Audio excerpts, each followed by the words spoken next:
नमस्कार प्रिय दर्शकों, हाजिर हूं मैं एक और नया विषय लेकर। ये विषय प्रिय दर्शकों केंद्र और त्रित्रिकोण भावों से संबंधित है, जो हमें समझना बेहद आवश्यक है। अगर आप इसे समझना चाहें तो आप ये समझ लीजिए ज्योतिष का एक मूल सिद्धांत है। हमें ये जानना बेहद आवश्यक है। आज का विषय हमें ये पता होना चाहिए। अगर हम ये नहीं जानते तो हम ज्योतिष की कई चीजों को आगे चलकर समझने में असमर्थवान हो सकते हैं। तो प्रिय दर्शकों, जन्म कुंडली के जो केंद्र के भाव हैं 1, 4, 7, 10, इन्हें विष्णु की संज्ञा दी गई और इसमें एक सूत्र भी छुपा हुआ है जो मैं आज आपको बताने वाला हूं। ज्योतिषीय प्रिय दर्शकों, इन्हें केंद्र की संज्ञा दी गई 1, 4, 7, 10 को और इसे विष्णु का रूप माना गया। और पंचम और नवम जो जन्म कुंडली का भाव होता है ये त्रित्रिकोण भाव होता है। इसे लक्ष्मी का रूप माना गया, इन्हें लक्ष्मी कहा गया कि ये लक्ष्मी के घर होते हैं। प्रिय दर्शकों, अब प्रिय दर्शकों, आप सदैव मेरे मुख से या मेरे कार्यक्रम में या कहीं भी आप जहां भी आप ज्योतिष पढ़ते हैं, सीखते हैं, कार्यक्रम देखते हैं किसी का भी कहीं भी, वहां आपने एक चीज जानी, अगर जन्म कुंडली में केंद्र के अंदर शुभ ग्रह बैठे हुए हैं तो ये बड़ा श्रेष्ठ है, बड़ा अच्छा है। मैं आपको समझाऊंगा बाद में उदाहरण से, पहले आप समझिएगा। बड़ा श्रेष्ठ माना गया। लेकिन प्रिय दर्शकों, अगर जन्म कुंडली के अंदर केंद्र के अंदर कम से कम 2 पाप ग्रह हैं तो ऐसा व्यक्ति बड़ा श्रेष्ठ होता है, जुगाड़ू होता है। आप मेरे शब्द से समझिएगा जो मैं कह रहा हूं। जुगाड़ू कैसे ना कैसे करके, शाम दाम दंड भेद अपना के, कुछ ना कुछ करके वो अपना काम, अपना जुगाड़ अवश्य कर लेगा। और ऐसा जातक ये नहीं कि जीवन में सफल नहीं होगा, जीवन में बेहद सफल होता है, धन धान्य से परिपूर्ण होता है, लेकिन कहीं ना कहीं कमी उसके जीवन में भी रहती है। अब आपके दिमाग में एक सवाल उत्पन्न हुआ होगा कि शनि, आप हमेशा कहते हैं शनि कार्यों को डिले कर देते हैं, शनि कार्यों को विलंब कर देते हैं।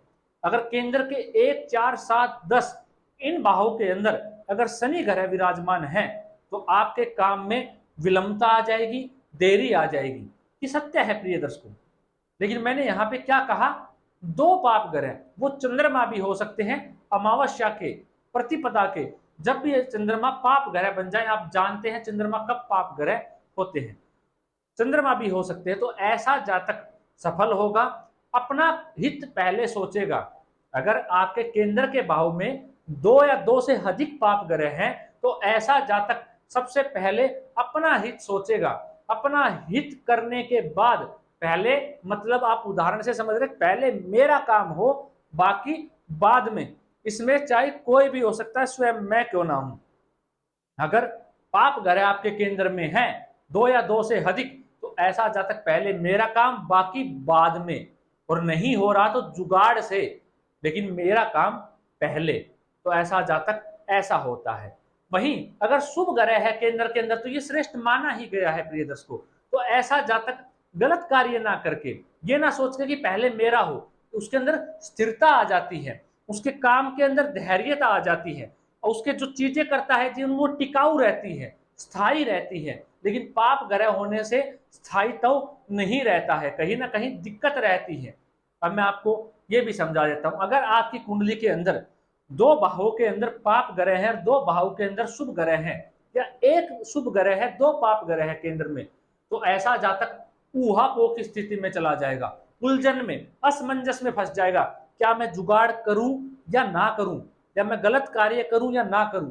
लेकिन जब पाप ग्रह होते हैं, अकेले पाप ग्रह रहेंगे, तो गलत कार्य के माध्यम से भी अपना कार्य निकाल लेगा और श्रेष्ठ रहेगा। इस युग के अंदर पाप ग्रहों को केंद्र के अंदर इसीलिए श्रेष्ठ कहा गया क्योंकि वो जुगाड़ू होते हैं, अपना काम निकालने में माहिर होते हैं। वहीं अगर शुभ ग्रह है तो ऐसे जातक के पास स्थायित्व रहेगा, वो चीजों को अच्छे तरीके से करने की कोशिश करेगा, ना कि गलत मार्ग पर जाकर कोई कार्य करेगा, लेकिन करेगा ठीक रहेगा। शुभ ग्रह केंद्र के भाव के अंदर पाप ग्रहों में एक कमी आ जाती है प्रिय दर्शकों, मिथुन लगन में, कन्या लगन में, मीन या धनु लगन के अंदर केंद्र अधिपति दोष बन जाता है, क्योंकि केंद्र के सभी भावों के अंदर शुभ ग्रहों की राशि आ जाती है, लेकिन पाप ग्रहों के साथ ऐसा नहीं है।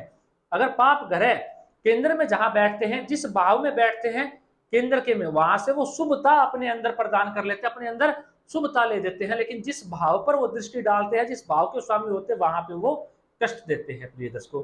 उदाहरण से समझिए, अगर आपके लगन के अंदर शनि ग्रह जाके बैठ जाए, चौथे ग्रह में भी पाप ग्रह हो, कोई भी ग्रह हो, उदाहरण से समझिए लगन में और चौथे भाव के अंदर कोई पाप ग्रह जाके बैठ जाए, तो आप यकीन मानिएगा वो का वैवाहिक जीवन ऐसे जातक या जातिका का खराब रहेगा, वैवाहिक जीवन डिस्टर्ब रहेगा। और चौथे भाव में जाने से माता का स्वास्थ्य खराब रहेगा, घर में सदैव कलह का वातावरण ऐसे जातक के साथ बना रहेगा पाप ग्रहों के हो जाने से। लेकिन ऐसा जातक जीवन में सफल होगा, तिगड़मबाजी वाला होगा, जुगाड़ प्रवृत्ति करने वाला रहेगा, लेकिन सफल अपने जीवन के अंदर धन धान्य से निपुण रहेगा। लेकिन जो और चीजें मैंने बताई उनसे वो दिक्कत में रहेगा। वही शुभ ग्रह हो तो ऐसा जातक के पास धन धान्य होता है, लेकिन उसके पास धीरे धीरे जुड़ता है, और ऐसा जातक लास्ट तक स्थायी रहता है, और घर में भी सब चीजें ठीक रहती है प्रिय दर्शकों। अगर केंद्र के भाव में अगर आपके पाप ग्रह हैं तो आप जीवन में सफल होंगे, आपको कोई नहीं रोक सकता। अगर पाप और शुभ ग्रह दोनों हैं तो आप ऊहापोह की स्थिति में रहोगे, उलझन में सदैव फंसे रहोगे प्रिय दर्शकों। आजमाकर देख लीजिएगा अपने ऊपर और स्वयं बताइएगा मुझे कमेंट करके कि क्या ऐसा वाकई में ही है। आपके साथ 101% आपको होता हुआ नजर आ जाएगा प्रिय दोस्तों। आज के लिए इतना ही, इजाजत दीजिए। आशा करता हूं ये सूत्र काम आएगा, और ये ज्योतिष का बेहद बेसिक सिद्धांत है जिसे हमें बेहद जरूरी है याद रखना, और हमें इसे नोट कर कर रख लेना चाहिए प्रिय दोस्तों।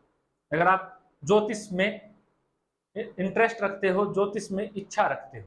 आज के लिए इतना ही, इजाजत दीजिए मुझे। मिलता हूं कोई नया और अद्भुत कार्यक्रम लेकर। नमस्कार।